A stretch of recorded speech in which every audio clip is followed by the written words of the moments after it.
Welcome to the 6-5 Summit. I'm Lauren Kirkpatrick, Junior Analyst at Futurum Research. And on behalf of the teams at Futurum Research and Moor Insights and Strategy, we're glad you're here. In this next spotlight session, Shelly Kramer of Futurum Research sits down with Sunya Norman, Vice President of ESG Strategy and Engagement at Salesforce. Their conversation centers on stakeholder capitalism, the importance of corporate transparency, and Salesforce's Stakeholder Impact report. Let's dive in.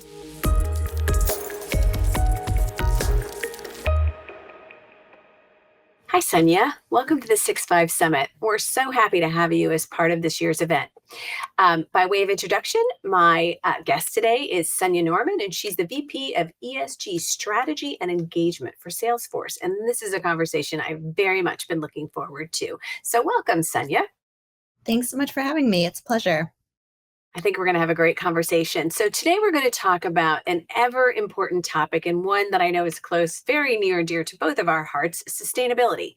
Sustainability and other environmental issues. I know that you're experiencing this. I know that we're seeing this. These have risen to what I think is the same level of importance in the C-suite as, digital transformation has been over the course of the last decade. And I think that we're going to continue to see increased interest in and concentration on and efforts dedicated toward ESG efforts, which I think is a good thing. I would guess that you do as well. We know that customers care about sustainability. We know that employees care about sustainability. And as I said, we believe that interest and concern is going to continue to grow. And I'm really excited to hear from you about what Salesforce is doing in this area. So without further ado, we're going to dive right in. So let's talk a little bit, Sunya, if we could, about stakeholder capitalism. I know that Salesforce is a champion of stakeholder capitalism. What does that mean, and why is it important? Thanks so much. Yeah, Salesforce is a champion of stakeholder capitalism. And what's so exciting about the concept of stakeholder capitalism is it's recognizing that the world needs a new way of operating. Businesses no longer can rely on old school capitalism. Of course, shareholders are incredibly important and will continue to be so. And we need to create value as businesses for a whole slew of other stakeholders. When we think about our key stakeholders at Salesforce, we include customers, partners, employees, the communities where we live and work. But Right. also, we actually even say that the planet is a key stakeholder as well. Absolutely. And I love how you explain that ecosystem. And it's beyond, when I introduced this conversation, I was talking about, customers, employees, you mentioned partners. I mean, I love extrapolating that out to communities and all of these other stakeholders. And I think sometimes we think too narrowly when it comes to that. So that's really cool. And I do think that, when organizations embrace ESG and sustainability initiatives, it shows, it shows in the community, it shows throughout the partner ecosystem. Employees make decisions sometimes on where they're going to accept a job offer based on what a company's values as it relates to ESG initiatives might be. So I think that's really cool. I'm now a fan of stakeholder capitalism. Thanks for explaining it to us. So talk a little bit about, where I was talking about values. Talk a little bit more, if you would. How does this connect with and to Salesforce's corporate values? There's a really deep connection between the concept of stakeholder capitalism and our embracing of that as a business principle and our core values. We're really fortunate at Salesforce that our founding team was unique in that they knew they wanted to integrate strong values from day one. We're known for launching something called the 1-1-1 integrated philanthropy model. So before we even went public, from day one, the founders said, "Hey, we want to make sure that 1% of our equity, 1% of our product, and 1% of our employee time goes to social and environmental issues." So that was the ethos that we started with as a company, and that's been baked into our DNA.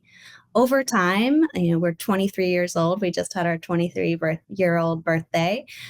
We have fine-tuned our core values, and they are just so important to how we show up. And two of those are equality and sustainability. We actually just added sustainability this fiscal year because we recognize that the world is in a climate emergency and everyone, not just government, not just nonprofits and policymakers, but businesses as well, need to step up. Yeah, no, I agree very much. Absolutely. And I think that people are looking for that from organizations. And I will tell you, even from a consumer standpoint, you have to tell me if you do this. I order something online, and when I get it and I open it up and I can see sustainable packaging, or, when maybe it's a box that has packing inside. Have you ever had something that the packing is something that dissolves? It's made of cornstarch and it dissolves in water. And, but I see that, like, I order dog food online, and the farmer's dog happens to be where I order. And I love the fact that when I get their packaging, it is that cornstarch thing. So I feel like I'm doing good things. And so whether it doesn't matter, if I'm buying a laptop or if I'm buying, cloud services or whatever, knowing that an organization cares about and has that baked into their DNA. I think that matters to a lot of consumers, and I think that's going to continue to matter increasingly more in the future. Don't you think? I think that's absolutely correct. We saw it first in the consumer space, Yeah, but in the enterprise space, where Salesforce primarily operates as a B2B business, we see it as well. Our customers articulate their values as well. They make values driven decisions as well. But listen, it's not just about values, they're smart business decisions. So right. they are evaluating Salesforce in terms of how we're thinking about risks and opportunities. And there's really strong correlation between strong, robust ESG programs and social impact programs and how a management team is considering all aspects of their business and how they are establishing governance, accountability, visibility, all these things that make a business stronger. And to be honest, we're seeing companies, you can't even do business with them. In order to even be qualified to be considered for a deal, you have to meet a certain threshold of ESG performance. So this is a pretty cool new era that we're in.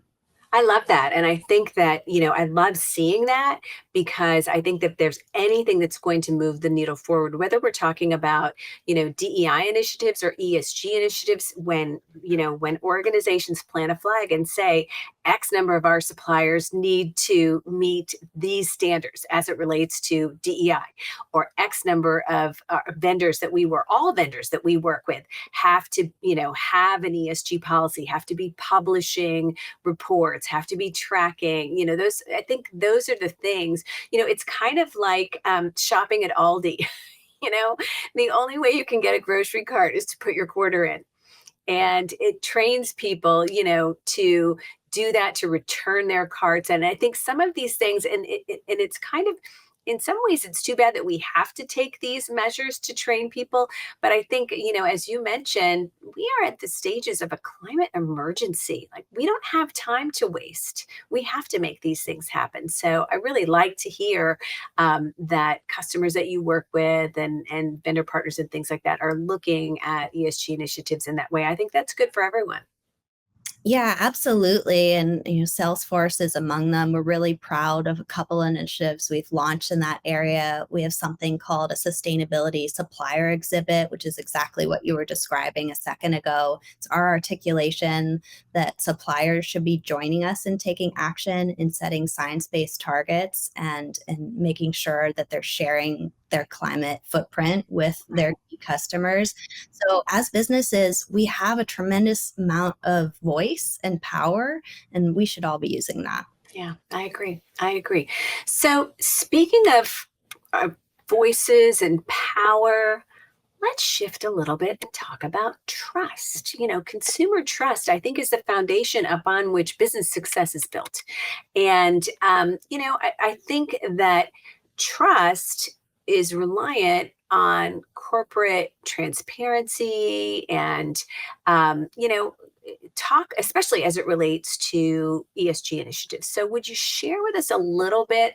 I know you've learned some lessons along the way as it relates to trust and corporate transparency. I'd love to hear some of the lessons that you've learned, you and your team at Salesforce have learned as it relates to the importance of these things. Thanks. Yeah, and trust ties back to Salesforce's core values as well. Trust has long been a core value. And we really believe that in order to create trusted relationships with all of those stakeholders we were talking about earlier, but especially investors, analysts, employees, customers, they need to understand what you stand for, what you've committed to, and where Right, you are on your journey. So there's a lot of criticism out there in public discourse around, oh, our corporates just saying one thing and doing another. right, So corporate transparency enables you to articulate the say do ratio.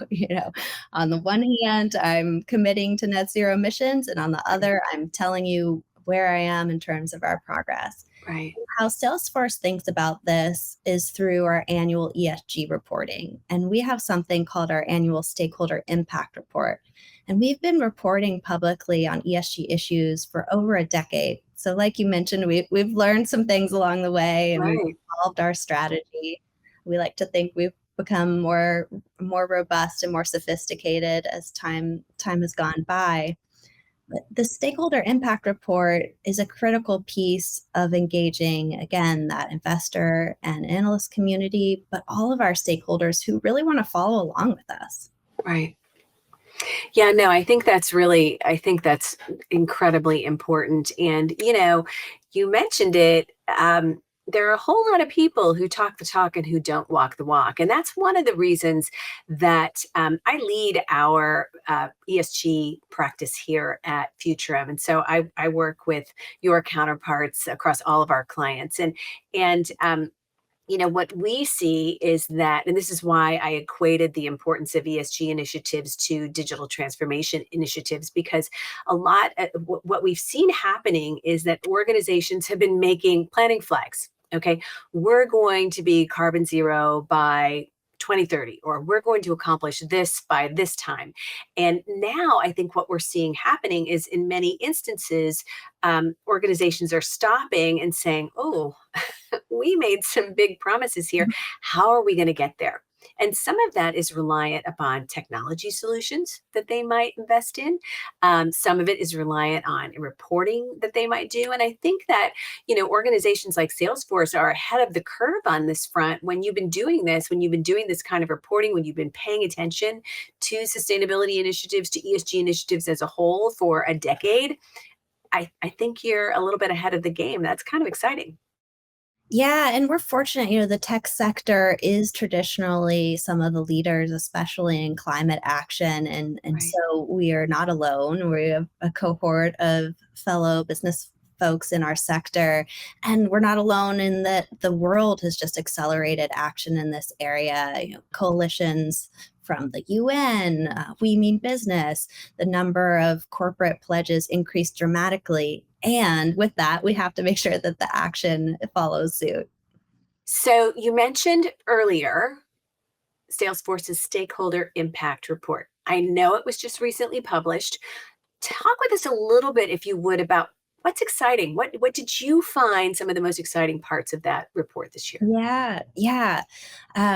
So our latest stakeholder impact report, I'd say there are a couple of things that are really unique this year. One is that we released our first TCFD report last year, which is a wonky way of saying we reported on how we think about climate risk and governance and our carbon emissions.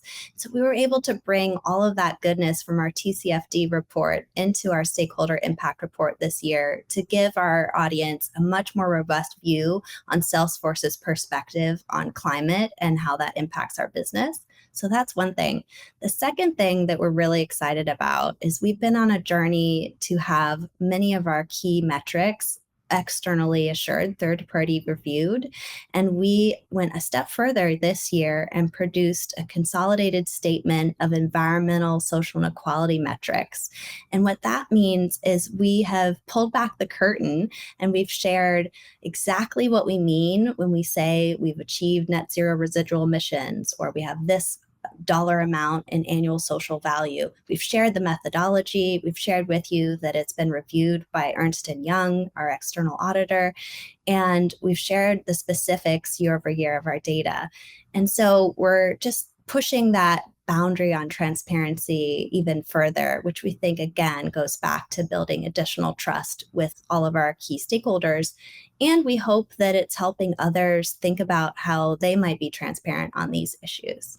Oh, I love it. That sounds awesome. So what's next? What's next for Salesforce as it relates to ESG? Well, there's no finish line when it comes to ESG, and that's one of the reasons I love being in this field and one of the challenges. We were really, really proud to have achieved net zero residual emissions and 100% renewable energy this past fiscal year. One of the things looking forward to this upcoming fiscal year that we're really proud of as well is we announced recently that we'll be tying a portion of executive compensation to ESG performance. And again, this is just beating that drum around transparency and accountability. So we're really excited to have our leaders showcase the importance of driving these metrics for the entire business. We're hoping that this program will also help us surge action and progress in a couple of these key areas, climate and representation, that are so important for Salesforce's future business success. This has been a terrific conversation, Sunya, and I so appreciate you making time to share with me everything that's going on with Salesforce and ESG efforts. And to our listening audience, this is again Sunya Norman, the VP of ESG Strategy and Engagement for Salesforce. And Sunya, all I can say is keep up the impressive work. This is amazing, so great to hear. And I really appreciate you sharing your insights with us today. Thank you so much.